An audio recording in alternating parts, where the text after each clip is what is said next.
mas magandang palalimin ni Brother Ike mamaya ang ating gospel. Napakaganda ng ating pagbasa, no? Dapat talagang magpasalamat tayo sa Panginoon sapagkat nagpadala siya hanggang ngayon sa panahon natin, ano, nagpadala siya ng mga apostol o nagpadala siya ng mga manggagawa na hindi natin makakalimutan ang kabutihan at pagpapagaling ng Panginoon sa atin. Tulad ngayon, gumagamit ang Panginoon ng mga speaker na kagaya nila Brother Ike, mga kapatiran natin na mga namumuno sa ating gawain, kagaya nila Sister Violeta, at ang iba pa natin mga speaker, ano, sa pamamagitan nila, nalilinawan tayo kung papaano tayo minamahal at pinagagaling ng Panginoon. Kaya naman hindi tayo wala tayong dapat aksayang panahon upang magpasalamat at magpuri sa Panginoon sapagkat patuloy siyang nagpapadala ng mga manggagawa, ng mga aakay sa mga tupang naliligaw na tulad ng iba sa atin, na isa na rin ako diyan na noong mga panahon ng talagang magulo ang aking mga pag-iisip. May mga pastol na pinadala ang Panginoon at hanggang ngayon kumikilos siya sa ating buhay. Nandyan nga sila, ang mga speaker natin, yan sila Brother Ike, na patuloy na iginag-guide tayo kung paano tayo magpapasalamat at magpupuri sa Panginoon sa mga kabutihan at mga pagpapagaling na ginagawa niya sa atin, lalo na pag tayo ay nagugulumihanan, nakakalimot or minsan dumarating sa atin yung pagkakataon na nalalamig, no? Nandyan sila, hindi sila nagsasawa na nagpapaalala sa atin na ipagpatuloy natin ang paniniwala at pananampalataya natin sa Panginoon. Maraming salamat po. Salamat Brother Ike sa pagbibigay. Salamat po mga kapatid. Salamat po. Salamat Brother Fernan at narinig namin ang iyong mahiwagang boses. Sana po every Wednesday kahit saglit lang marinig ka namin. Amen po. Salamat po.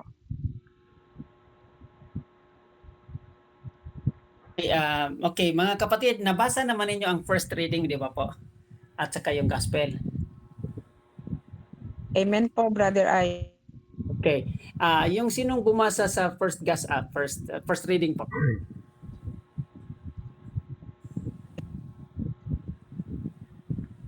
Nandyan pa ba ang bumasa ng first reading? Hello.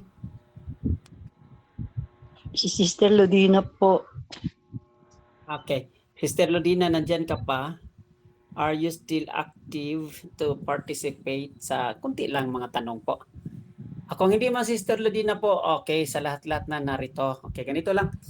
Gusto nating pagtunang pansin para madala natin ang first reading at maiayon ito sa lahat ng mga readings po, pati na gospel. Kasi hindi naman tayo lukso agad sa gospel kasi palagi in-introduce ng first reading po. Okay, anong nangyari sa first reading? Ito yung tanong.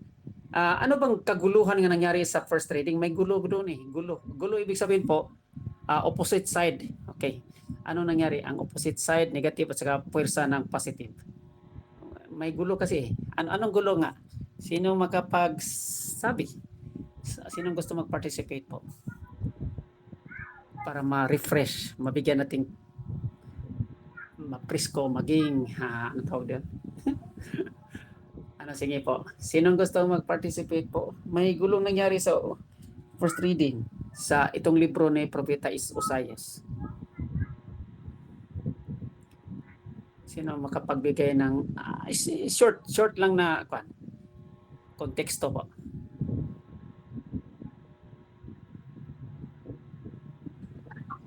Brother Ike, yun po bang pagwasak ng sa dambana at taburol ng Aven?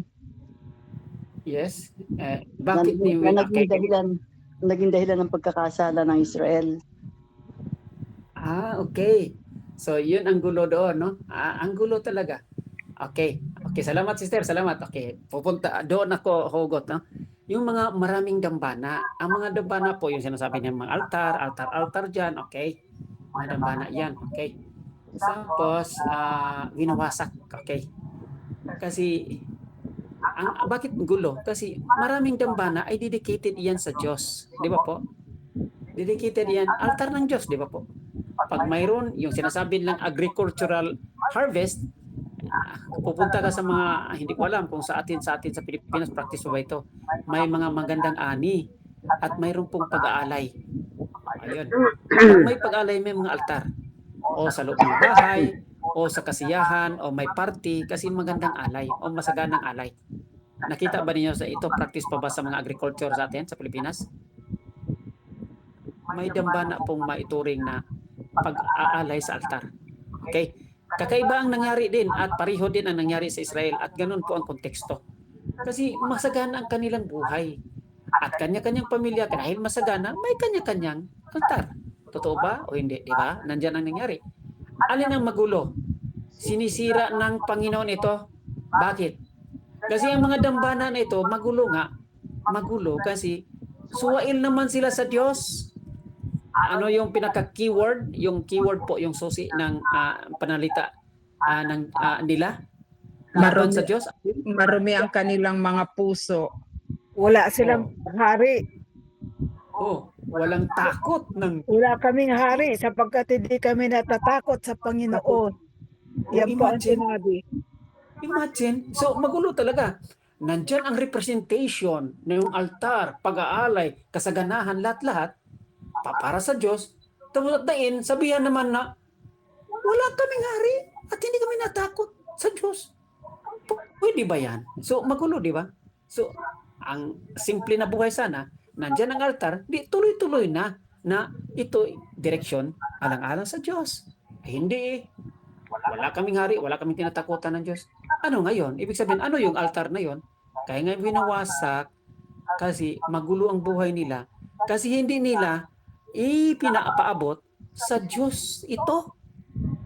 Pang sarili lamang na naman na ipamigay ekspresyon na lang na mayroong altar sila kunwari lamang, ni pangingibabaw lamang. No? Yung mga ganyang superficial performance, basta gawin mo na lang na mag-alay ka dyan, total, basta nakaangat tayo, masagana tayo. Pero sa huli, hindi naman galing sa Diyos yan eh. Madaling sabi mga kapatid, hindi naman galing sa Diyos yan. Klarado ba? Ito ay maraming pagkakataon na nangyari dito sa buhay ng mga leaders. Hindi lang sa mga Israel at sa marami pang buhay ng mga mayaman. Okay? At marami din sa atin na hindi nga mayaman, hindi nga leaders at nakakaroon din ng mga masaganang biyaya, grasya na hindi na natin akalain, hindi nga natin hinihingi. Dumarating, mga kapatid. At later on, mayroon nga tayong pagtiwala sa Diyos, konti, pasalamat ka sa Diyos, konti, tapos later on, yung iba nalihis at nagsabi, hindi naman ito galing sa Diyos eh. May duda pa. At hindi ko kinikilala ang Diyos dito. Sa aking kakayahan lang ito. Sa aking pagsisikap lang ito. Yun ang nangyari po sa Israel. Sa propeta, sa libro ng propeta Oseas. So, klarado na, ma-relate na. Mayroon na kayong pinaghawakan na paano nangyari sa Israel at paano mangyari din ito sa atin. Klarado na mga kapatid. So, wawasakin Amen po. kung anumang mayroon tayo, kung anumang mayroon tayong pinagkaloob ng Diyos, pag hindi ginagamit ng maayos at hindi babalik sa Kanya alang-alang sa Diyos, at lahat pagkunwari lang ito kasi alang-alang lang sa ating sariling kapakanan, hindi po, wawasakin, sisirain katawan ng Diyos. Kaya nga, delikado ito. At sasabihan pa, in-express pa nila, na wala kaming hari, hindi kami natakot sa Diyos. So parang walang Diyos. Naisip natin na mayroon nga tayong mga ginagawang ganito, external performance. Later on, wala namang Diyos eh. Sa akin naman itong kakayahan, sa akin naman itong, anong tawag doon? Pagsisikap, paghirap. Hindi So, pagalitan tayo ng Diyos yan. So, yung mga ganyan po, wawasakin talaga tayo hanggang sumasaludo o tumutugon at magpapasakop. At, anong tawag doon? Surrender, no? Yung surrender. Ano yung term ng Tagalog ng pag-surrender? Sinusuko. Is hanggang sinusuko mo lahat. Talagang aamin ka talaga na may Diyos po ay hindi walang Diyos. Kapag ganyan po ay talagang may Diyos at hindi lang sa pagpanayam kundi hanggang sa buhay po. So kaya nga makita ng Diyos yan na mayroon kang puso, kapatid. Nasa loob ka ng Diyos, may utang na loob ka sa Diyos. Matindi 'yon, no? So may parent ka, pareho lang yan, may parent ka, may mother ka, may father. Wala kang utang na loob na anak. Mahirap yan ha. Pag ang Diyos ang magsabi sa'yo, wala kang utang na loob na anak. Kaya delikado yun ha. Wala kang blessing sa God dyan. So yun po ang nangyari sa Propeta Isaiah sa sitwasyon nila. Magulo talaga. Kasi kinalaban pa nila ang pagkaintindi nila paniwala sa Diyos. Okay na, na-establish na mga kapatid? Hello? Amen po. Oh, hindi na ako magpapalalim doon ha. Dadalhin ngayon natin sa Ebanghelyo. Okay. Sa part ng Ebanghelyo, mayroong sinasabing panawagan para magkaroon ng quorum. Quorum ha. Yung majority wins. Hindi naman. yung ibig sabihin yung meeting na talagang magkaisa ang equivalent ng 12 tribes of Israel. Yung lalagyanan mo, ang Equivalent ng 12 tribes of Israel, naging 12 apostles, ginawa ni Jesus. Ibig sabihin, pinapakita lang ni Jesus na mayroon talagang bagong lipunan ng simbahan ng Diyos at mayroong lumang lipunan ng simbahan ng Diyos. Ang yung luma po, yung magkaluma, yung mga Hudyo, at nakatuon namang pansin na mula tayo doon.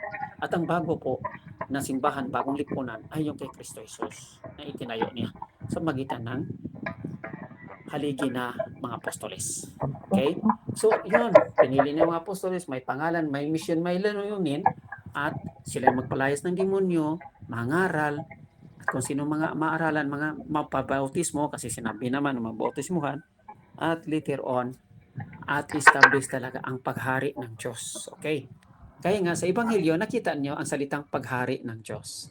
Malapit na ang paghari ng Diyos kasi pinangunahan na, pinatutuhanan na ni Jesus ito sa kanyang buhay.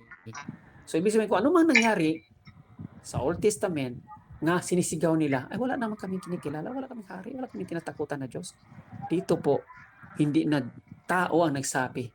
Si Jesus na mismo ay nagkatawang tao at naging representasyon siya para sa ating lahat. Sa mula sa kanyang bibig at may Diyos din sa kanya kasi Diyos naman siya at nagsabi, ako na, hito na ako. Establish ko na balik sa inyo ang kaharian ng Diyos. Maniwala na kayo. Okay? So, yun po ang panawagan. Na kung anumang kinukontinuous na yung sinabi ni Brother Fernan, na mga pag-aalay, na mga bishop, pare, instrumento ng Diyos hanggang ngayon po sa kapanahunan, mayroong mga nagtalaga sa kanilang buhay, nangaral, at tama naman, yes po, ay mga instrumento lang man ng Diyos iyan. Katiting na instrumento ng Diyos na mapatuloy ang kanyang layunin, mission sa ating buhay. Naaralan po yung ma-educate tayo sa ating pananampalataya. Yun ang education of faith. Other words, sa ating Katoliko, yung may catechesis, no? Catechese. Pag wala kang catechesis, wala kang education of faith, paano na iyan? Ito bang hinihintay ng Diyos, Panginoong Hesus para sa atin? Hindi Kasi nagbasa tayo ng Biblia, mayroon tayong mga kautusan, kung ano-ano pa, mayroong education of faith. Kaya nga, yun ang gusto ng Diyos. Na habang nangaral siya, na-establish din ang kingdom niya. So, ibig sabihin, ang kingdom ng God ay malapit na at hindi pa naging totoo sa ganap. Kasi malapit na kasi pinangunahan sa kanyang presensya na establish niya. Pero maging ganap lang ito hanggang magpapatuloy tayo na maging instrumento sa kanya hanggang sa katapusan ng panahon kung kailan siya babalik muli. So yun po, yung panawagan tuloy lang na maging instrumento, makisama, makihalubilo at makibahagi na. Makibilang ka na, kapatid. Makisama na kung maging instrumento ka sa kaharian ng Diyos, ang paghari ng Diyos, hindi lang sa iyong pananalita, hanggang sa iyong puso tiwa, yung sinasabing asal at gawa, no? Kaugalian na tama, mabuti po kasi educated na tayo sa ating faith. So ang nangyari po, another na information ito, na kung sinabi man sa maraming mga kasabihan, na ang religion po ay hindi nakakatulong. Tingnan natin anong religion na mayroon ka. Okay? Pag ang religion na yan ay hindi nakakatulong, hindi talaga nakakatulong. Pero pag ang religion ay nakatulong, huwag mong masamain kasi galing iyan sa Diyos. Di ba?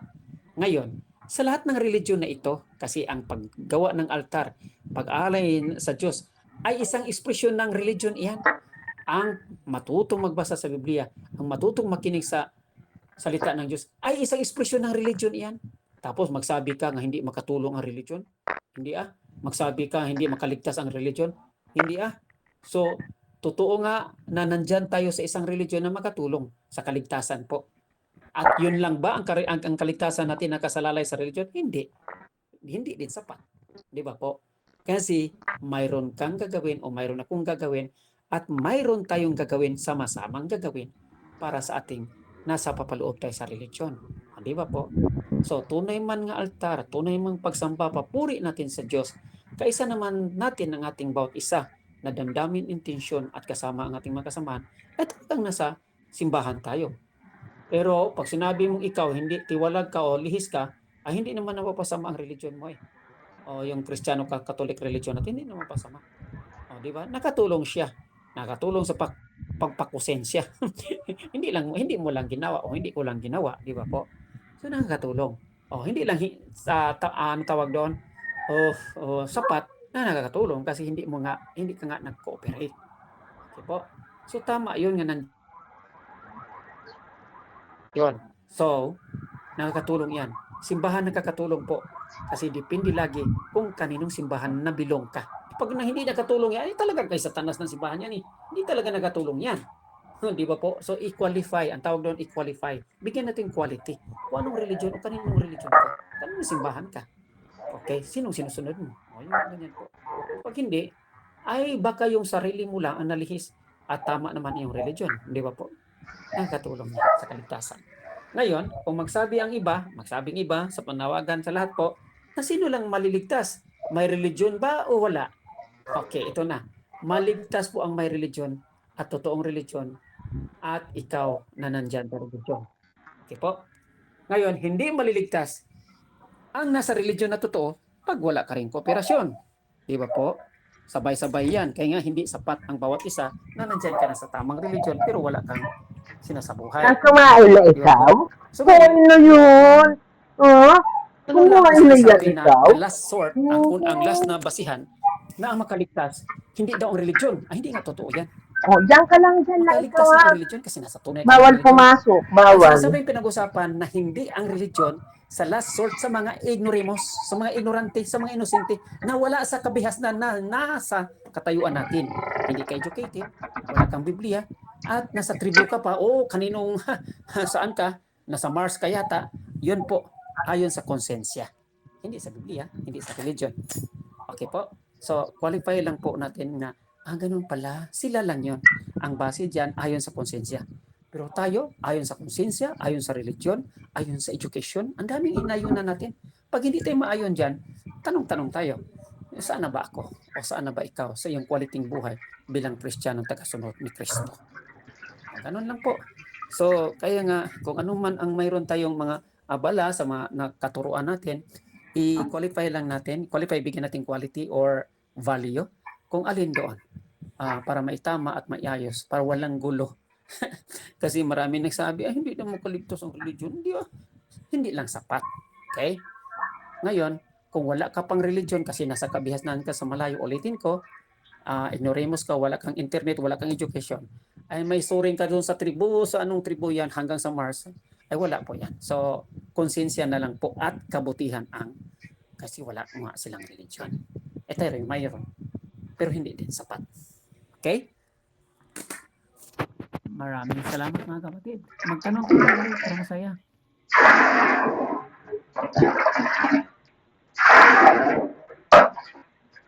So, mga kapatid, magtanong po tayo kay Brother Ay. Pag hindi kayo magtatanong ako. Talaga. Iwasan yung magtanong ako mga kapatid. Biro lang. Pwede naman.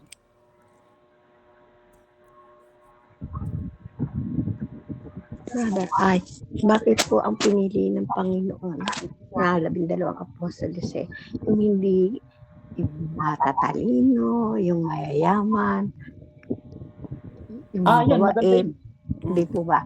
Pero ang pinili niya yung mga pihalas pinakamahamak katulad ng iba-iba si Saulo na hindi po ba yung taga-ano ng buwis, yung ganyan, yung mga may mga kasalanan, kumbaga makasalanan. Mas pinili niya maging apostoles. Bakit po ba?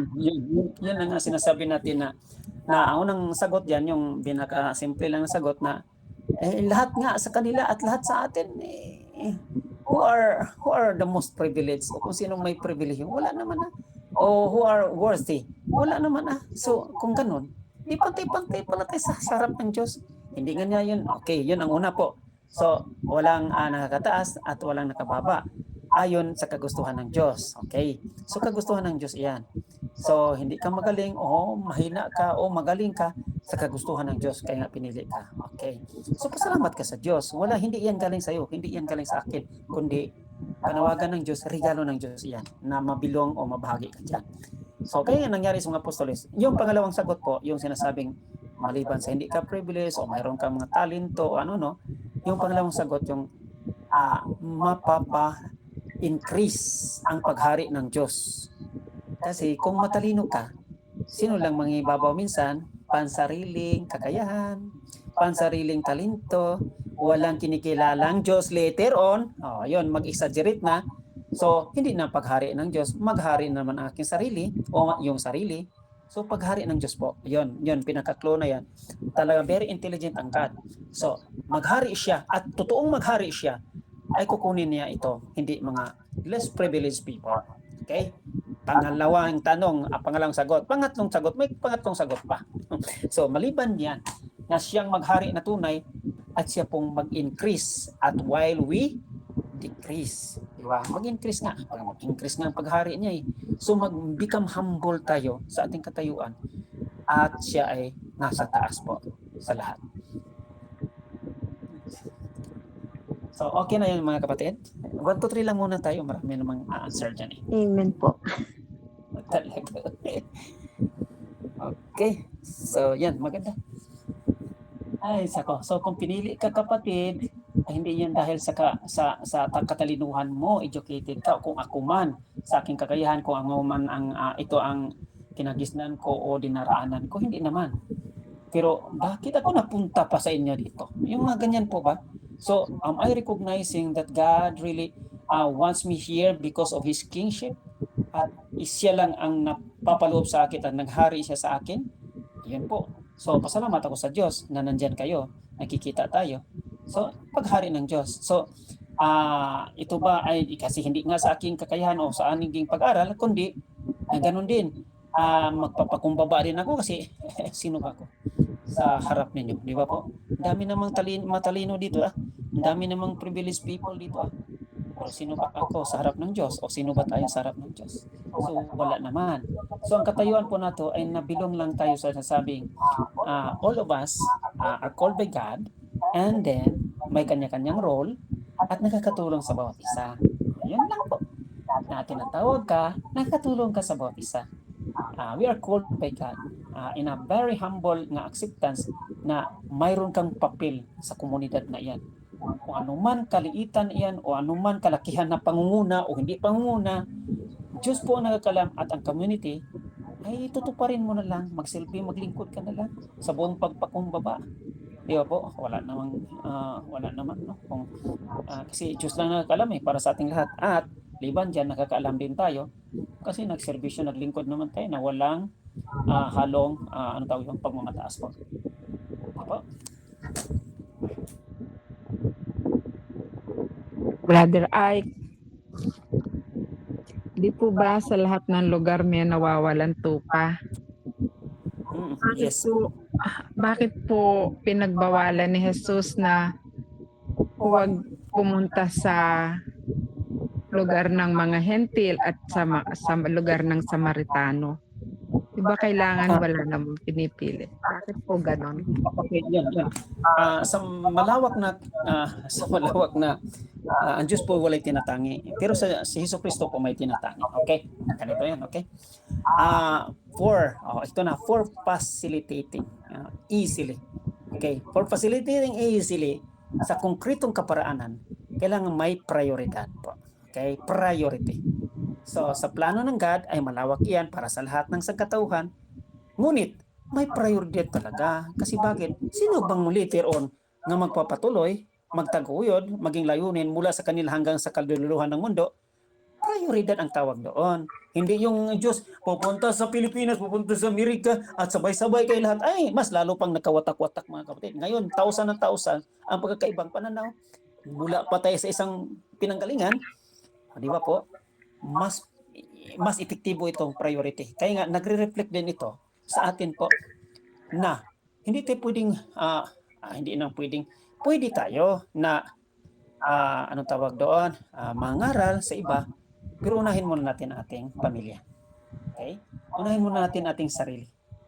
Di ba po, yung pangaralan mo ng ating sarili. Yan, palaging may priority po. Hindi tayong pwedeng lumukso. Kasi, ano yung facilitate, no? Sa kaparaanan ng Diyos in a very concrete manner. Okay, konkreto lang ito.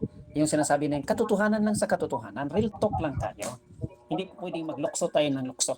Priority ang sagot dyan, sister. Priority. Prioritize your family, prioritize yourself. Bago ang iba, prioritize yourself. Minamahal mo ba ang iyong sarili? Then, therefore, pwede kang magmahal sa kapwa. O, diba? Kasi utusan ka ng Diyos. Mahalin mo ang kapwa mo gaya sa pagmahalin yung sarili. Minamahal mo ba ang iyong sarili? Mga ganyan ba? Priority po ang tawag doon. Okay? Hello. Amen po bro. Ganun po pala ibig sabihin nun. Salamat po. Oo, kasi 'di ba tayo mga Kristiyano Katoliko ay mula tayo sa mga Hudyo na pananampalataya. Eh magbalik zero na naman ang God. Eh sinong tatawagin ko sa pagano? Mula talaga sa Hudyo. Kaya nga kinukopya niya lahat ha. May 12 tribes sa Israel, may 12 apostoles. Kinukopya nga niya lahat para magkaroon itong ehemplo. Tapos sunod-sunod na para dandahan na mailabas doon at lalawak ang kanyang kaparaanan sa buong mundo na. O, diba? Hindi lang 12 tribes of Israel at sa mga Hudyo lamang, kundi 12 apostles para sa buong mundo. O, diba? So, dandahan po. So, mga Hudyo sila, pati na si Kristo yung mga Hudyo, at hindi man pwede si Kristo ay ipinanganak si Kristo sa Pilipinas at the same time ipinapanganak sa Amerika. Ay, hindi pwedeng ganon. Di ba po? Mayroon talagang priority na lugar at pinili na lugar. Bless them because they are chosen people of God. And we thank them because we are coming from that place. Coming from that faith. Di ba po? We bless that God. We thank God because of them or because of their faith. Di ba po? Pasalamat tayo sa Diyos. Kasi mayroon talagang konkretong kaparaanan ng Diyos na mapasilitate, mabilis mapasilitate ang kanyang pag-aral o pangaral sa atin po. Okay po? Mas lalo bang klarado o mas lalong naguluhan? Amen po, Brother Ike. Malalo pong luminaw. Salamat po. Okay po.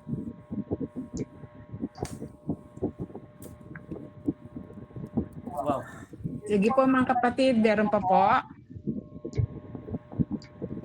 Magtanong po tayo. Baka si Brother Ike ang magtanong sa atin. Iwasan ninyo magtanong ako, sister, kasi baka mahirapan. Ay, biro lang. Biro lang, sister. Pwede naman. Sige. Mga kapatid, sige po, may tanong pa po tayo. Ganito na lang. Magtanong na lang ako. Okay. Guide question. Okay. So,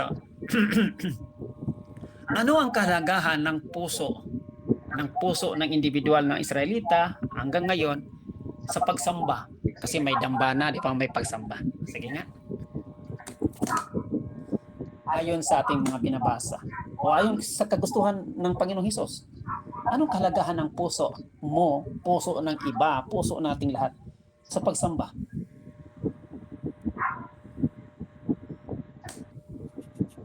By sincerity po. Yan, matindi, no? So, yun po, yung sincerity na mula sa iyong in-express na pagsamba, papuri, pasalamat sa Diyos, kailangan naman na hindi magkaayon naman mula sa kalugloban kung anong nakatago. Intention. Kasi hindi natin alam ang intention, intent mo. Bakit nga nagsamba ka? Bakit ka naglagay ng altar? Di ba po? At sana magkaayon na lang. Kasi Diyos lang nakakita sa puso. At yun ang hinihingi. Hinihingi ng Diyos po. Sa lahat ng pagsamba, papuri natin sa Kanya, ang hinihingi ng Diyos ay hindi panglabas lamang. Kaya nga, tunay na pagsamba, mula sa pagsamba, sa kaibuturan ng ating puso, kalugloban ng ating damdamin, emosyon, feelings, kung ano-ano man, isipan, at lahat ng kalakasan, ilabas natin sa pagsamba sa espiritu at katotohanan. So, matindi, no? Yung sincerity. Salamat, sister. Talaga yung kaugnayan, sincerity. Nagpag-connect na walang halong biro, walang halong pagkukunwari o pangingibabaw? Pangibabaw lamang. Okay. Ang galing, galing. Ang galing ng mga response na ganito.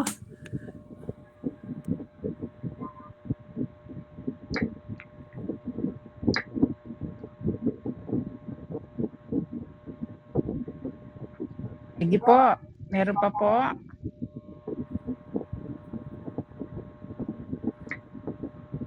Brother Ike, patanong po. Yes po. Sabi niyo po, ang mga napili ng Panginoon ay priority sa Kanya. Yung po bang priority at favoritism, favorite, ay iisa po ba yun? Ayun, yan. Maganda din yan.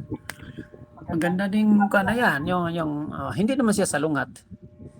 Yung may tinatangi or favoritism at yung sinasabing priority.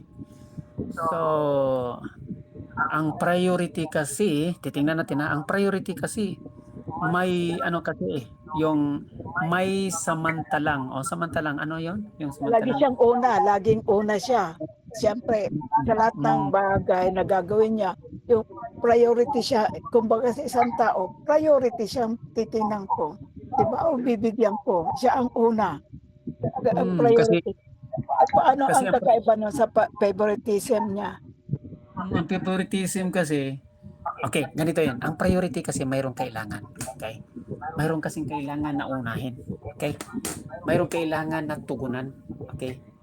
Sa konkreto nga kaparanan. Okay, ang favoritism, wala. Ito na. Ayun. Favorite ko yan, kahit na walang kailangan yan. Nakuha ng kaibahan? Klarado na? Yan lang, kasimple.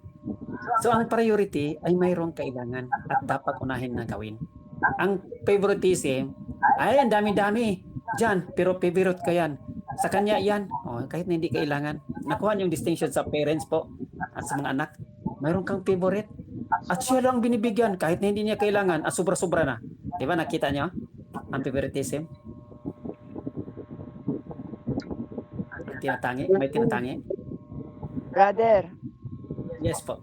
Sige na. Diyan na lang kasimple mga kapatid. Bibigyan ko ang kayo. Bakit po kay Ang tanong? Pedro? Bakit po kay Pedro? Mas yung ni Jesus, samantalang hindi po ba pinagkaila pa siya ng 3 beses?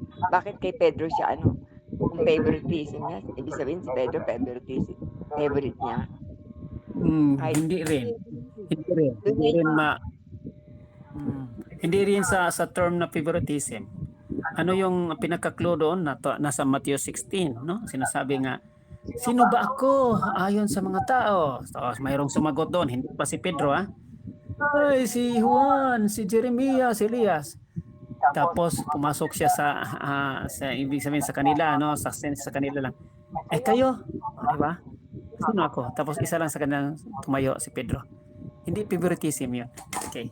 Ang punto doon ay sa kanyang anong tawag doon, nakilala kasi sabi nga mula sa kalooban ng Ama sa langit.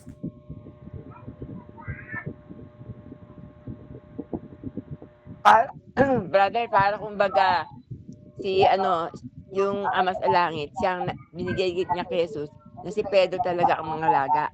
Kumbaga yung Ama ang nag-ano na kay Jesus na etong si Pedro ang panghawakan mo, siya magiging kasi siya dapat hawak sa susi po, di ba? Parang ganun siguro. Yes. Ganun kasigurado, sister. Huwag niyo siguro. Ganun kasigurado tayo kasi sinabi sa bibig ni Jesus, hindi yan galing sinabi na nagsabi kang, you are the Messiah, Son of God. Hindi yan galing sa iyo, galing yan sa Ama. Ngayon, okay, natuntunan nga kasi ikaw ang nandyan at ikaw kasi natural, mayroon niyang personal communication si Jesus Christ sa kanyang Ama. Yun na. Yun na, ito pala. Si Pedro, yun. So, hindi yun sa favoritism, kundi sa kanyang pinagkaloob na regalo. At yung regalo na yun, bawat regalo po, tandaan natin, ang regalo ay hindi lang nakatiwangwang dyan at nakalagay lang sa altar o nakalagay lang nakatago, kundi ang regalo na yan ay may misyon, may layunin. Di ba po? Yung kapangyarihan na yan, na ipinagkaloob ng Diyos sa'yo, hindi yan nandyan lang at huwag mong gamitin, may responsibility yan, may accountability yan, may pananagutan. Di ba po? So kaya yung tinuturuan si Pedro pa rin. Pedro, minamahal mo ba ako? Minamahal. May pananagutan, may responsibility, may mission. Di ba mabigat? O sige nga. Pero hindi yan sa favoritism. Kaya nga, ganito din ang bilang ina, bilang ama, bilang anak, at anong mayroon ka sa kalakatayuan, kalagayan, na mayroon kang talento sa komunidad, sa pagserbisyo, kung saan ka ministry. Yes po, pinagkaloob ka ng Diyos diyan. Ano yan? May pananagutan ba yan? May responsable ka ba diyan? Yung mga ganyan po. Kasi hindi yan nakatiwang-iwang o diyan lang at ikay paglilingkuran. Sinabi nga, the Son of God comes in this world, no? Not to be serve, but to serve, di ba? Ay kung maglilingkod ka dahil sa kapangyarihan, dahil sa pinagkaloob ng Diyos, ay maglingkod ka na. At wala nang iba pa. Kasi bawat isa sa atin ay kinikilala na, ay galing yun sa Diyos. Pinagkalooban ka ng Diyos. Kung pinagkalooban ka ng Diyos at kumbinsido ka at naniwala ka, sige na, act upon it. So, humayo ka at gumawa ayon sa kagustuhan ng Diyos. Di ba po? Hindi yung walang responsibilidad, ganun na lang, tapos pagserbisyuhan ka, hindi ka maglingkod, ano ba yan? Di ba po? So matindi po nga, hindi sa lahat ng panahon na ay may paborito ang Diyos. Hindi mas maganda nga walang hindi nga favoritism, hindi nga katatangi-tangi. Ang sinasabi lang na mayroong nasa plano na kasi ng Diyos may priority talaga siya, pinaglaanan sa kanyang mga kaloob. So, kung ano mang naabot nyo, mga kapatid, nadiskubrihan man niyo, nasa ministry tayo, sa komunidad o nasa pamilya tayo, kung naging ina, naging ama ka o anak, yes po, kasi anak, ibig sabihin na-remain single ka, mayroon ka pa rin pananagutan, bakit nag-remain kang single? O, di ba? Kasi hindi yan, basta-basta na lang na iniwan ka ng Diyos diyan. Di ba po? Maglingkod ka, magserbisyo, kaya nga na-remain kang single Di ba po? So, yung mga ganyan po. So, kanya-kanya talaga. So, pasalamat na lang tayo. Wala talaga tayong pinagmamalaki sa Diyos o sa ating kapwa po. Kasi lahat ay biyaya, regalo ng Diyos. Na dapat lang na ay ating pananagutan. At responsable tayong sumuko sa Kanya. Thank you po, Brother. Well said. Brother, meron pa po akong tanong. Yes, okay. Di po ba, pagko kay San Pedro po ay hindi dapat San Pedro ang pangalan, di po ba? Sabi ng tatay niya, si Zacarias po ba yun? At ang asawa niya, Elizabeth pa yung asawa niya. Basta yung tatay niya, de Zacarias, maraming nagsabi sa kanila ng pangalan ng anak niya na si San Pedro nga. Pero sinabi niya pa din na San Pedro ang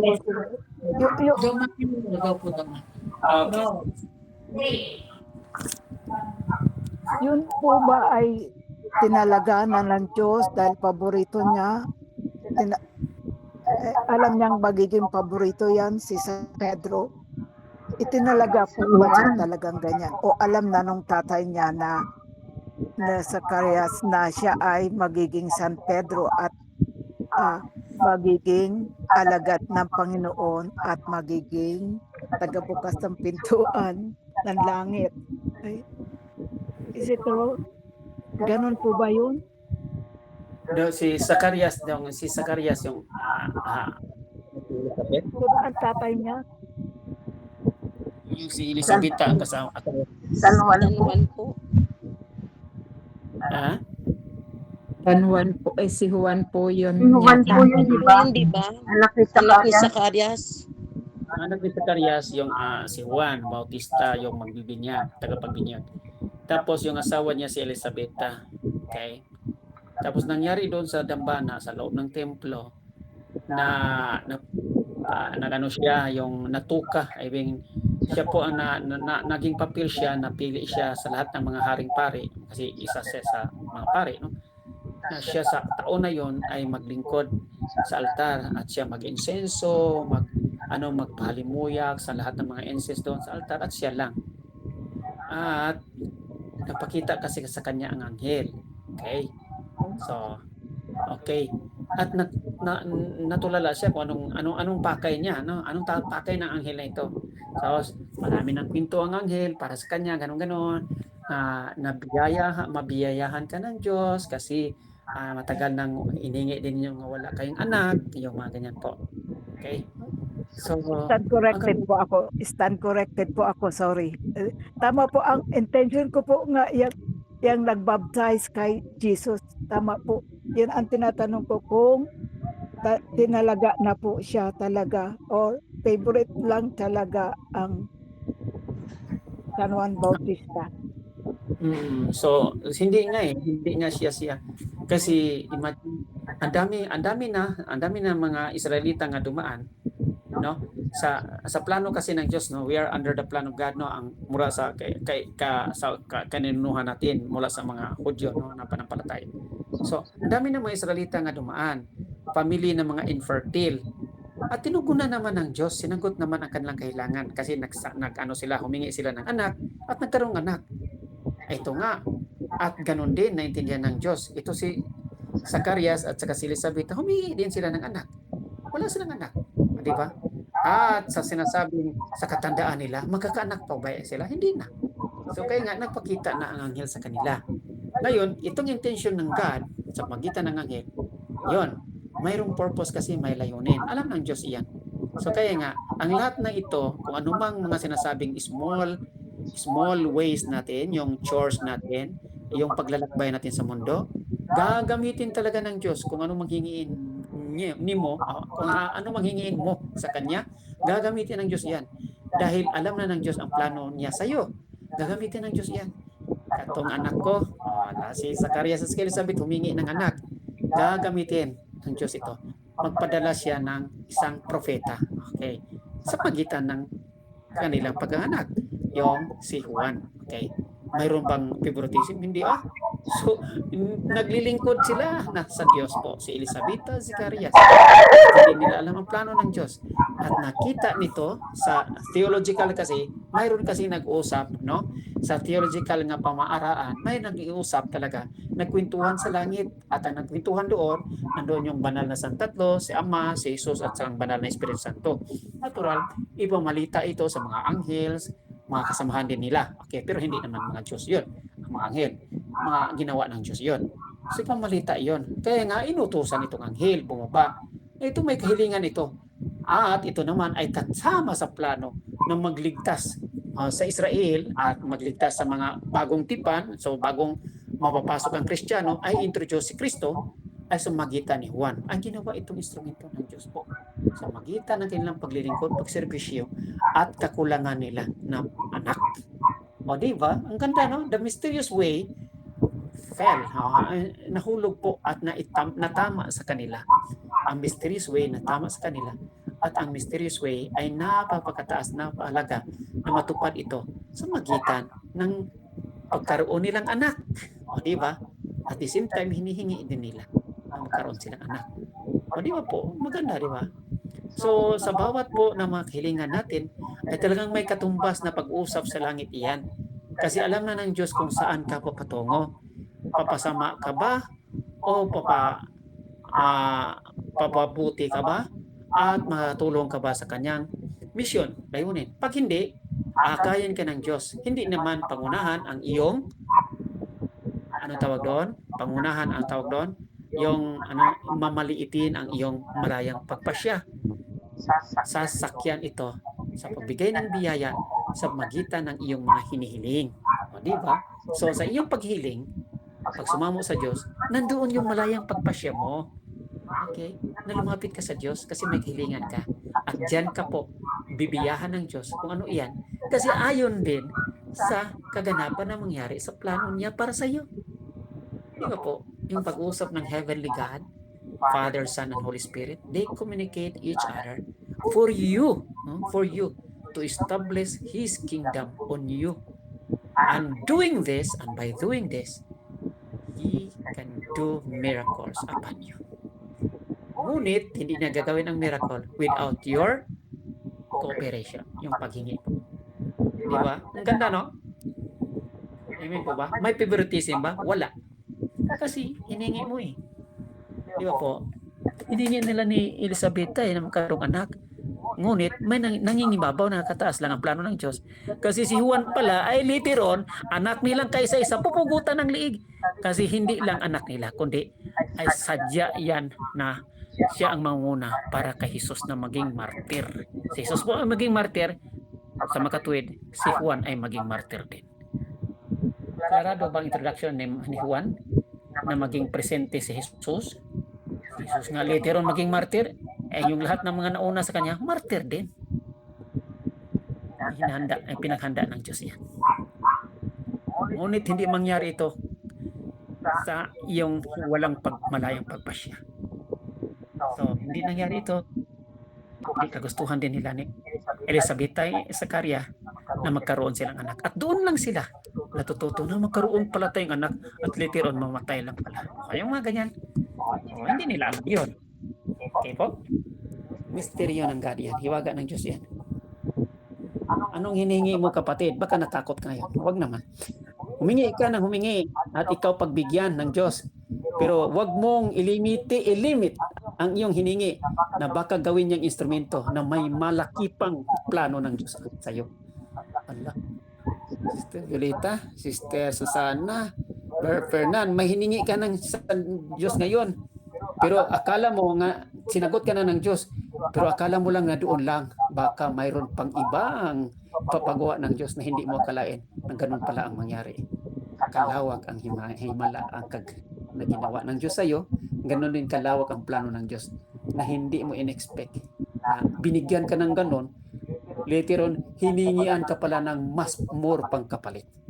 Yun ang nangyari po kay Zakaria at kay Elizabeth. Hindi nila hinihintay na yun palang kapalit. Magkaroon lang silang anak at later on, mamatay lang pala ng martir. O di ba? Unexpected yon. So, pasalamat pa rin tayo sa Diyos po kung ano mang mangyari sa ating buhay.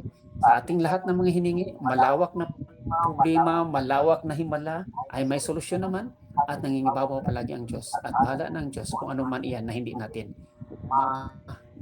mapayan sa ating pag-intindi pag-unawa. Kasi hiwaga ang Diyos eh.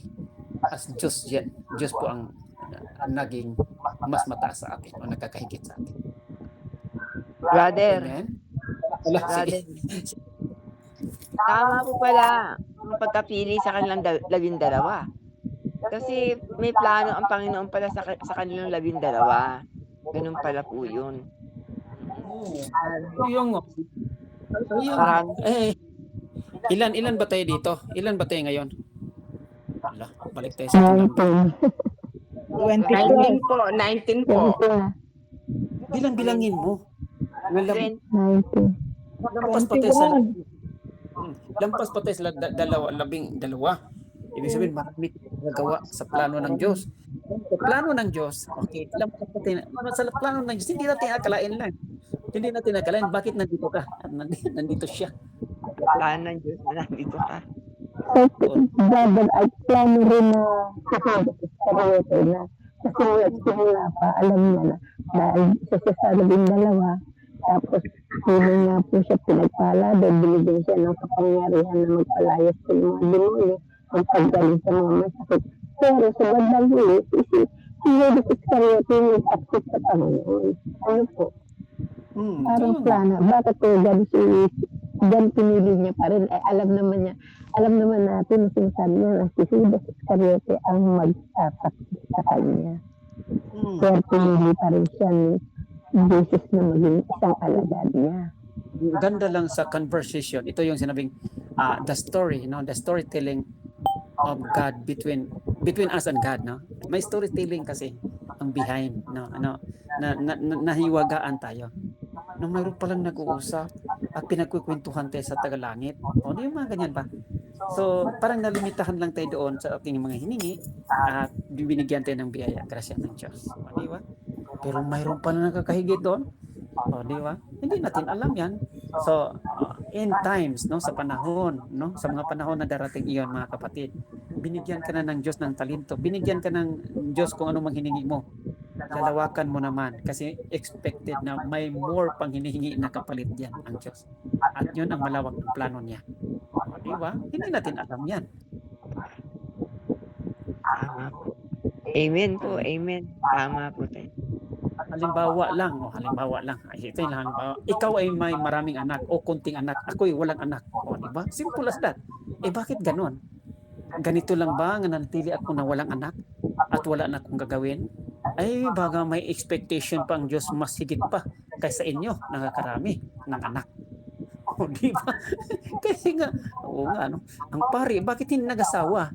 Ay, expected yan sa Diyos nga mas marami pa silang mapuntahan na may mga anak dyan. Hindi naman, yung may mga pamilya dyan. O, di ba? Kaya nga hindi nag-asawa. Ay, kung may asawa yan, ay yung atupakin yan, yung pamilya lang niya. Wala. At yung parokya niya. Pero pag mag-mission yan, ay hindi yan basta-basta mag-mission. Kasi may asawa yan, may anak yan, iiyak yan. O, di ba po? So, magandang walang anak.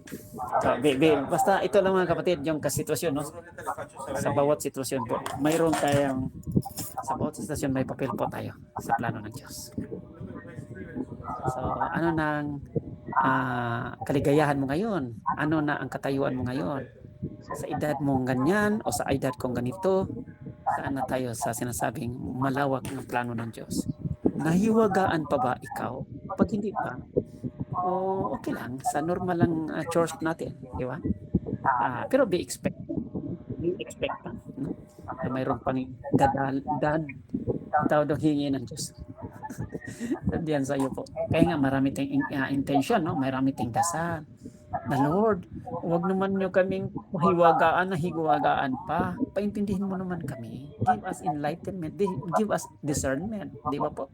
Hinihingi natin yan, dinadasal. Kasi may waga na nga ang Diyos. Ang hirap na nga.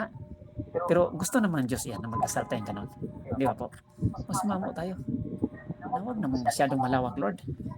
Kasi baka hindi ko na-expect tapos hindi ko matanggap. O, di ba? Pero sabihan ka naman ng Diyos na ano.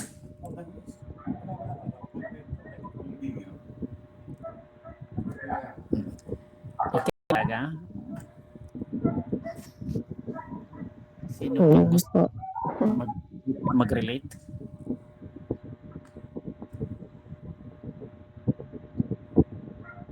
Ngayon, kaya nga yung sinasabi na habang tayo nabubuhay at gumagalaw-galaw pa, galaw ka, gawa ka na. Kasi pwede pa. Hirap na. Hirap na kung hindi na kaya tapos doon pa lang. Ay, maroon pa lang gagawin pa ako sa buhay. O, di ba? Late na. Late reaction na naman. Ay, buhay talaga. Buhay nakakatulong? Buhay mga nakakatulong po. Puri ng Diyos. Amen po. Salamat po. Amen po. Okay po. Amen po, Brother Ike. Salamat po. Mga kapatid, meron pa po ba? Naliwanagan na po. Wala na po. Maliwanag na maliwanag sa sikat ng araw. Maliwanag katulad ng sikat ng araw. Amen po. Salamat po. Okay na po ba tayo lahat, mga kapatid? Amen. Okay po. Pwede na po tayo magpaalam at magpasalamat kay Brother Ike. Brother Ike, may sasabihin ka pa po? Yes po, yung ito na lang, yung last na lang na tanong. Yung halimbawa may magtanong sa inyo kung saan man galing yan o pamilya nyo, anak niyo o kung sa labas na mga taga-ibay. Kung may magtanong sa inyo na saan ba ang kailan ba maghari ang Diyos at saan ito nag-umpisa?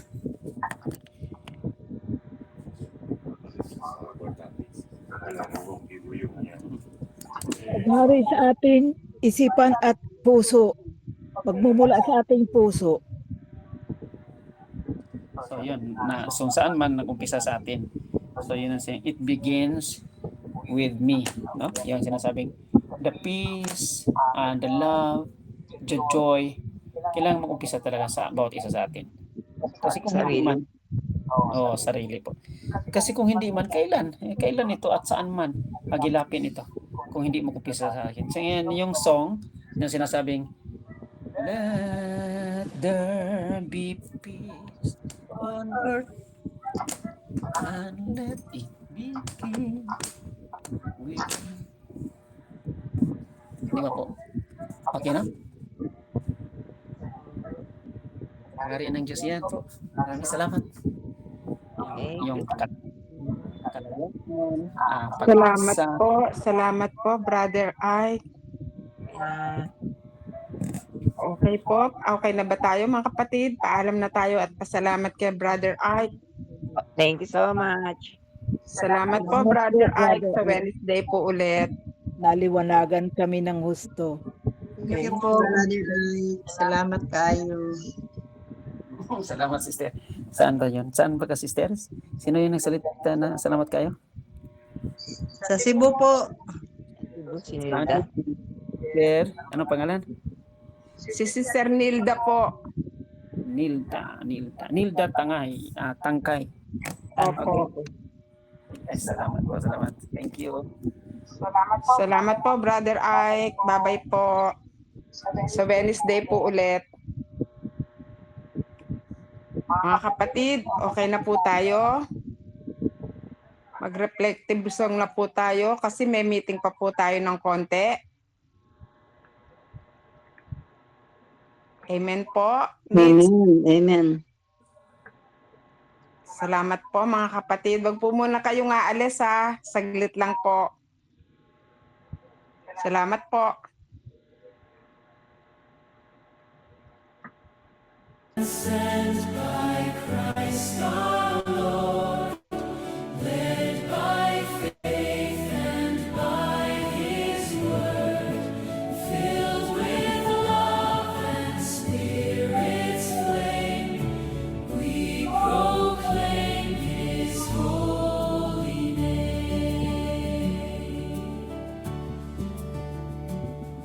Lord Jesus, you have called us all. By name you know us well. You send us for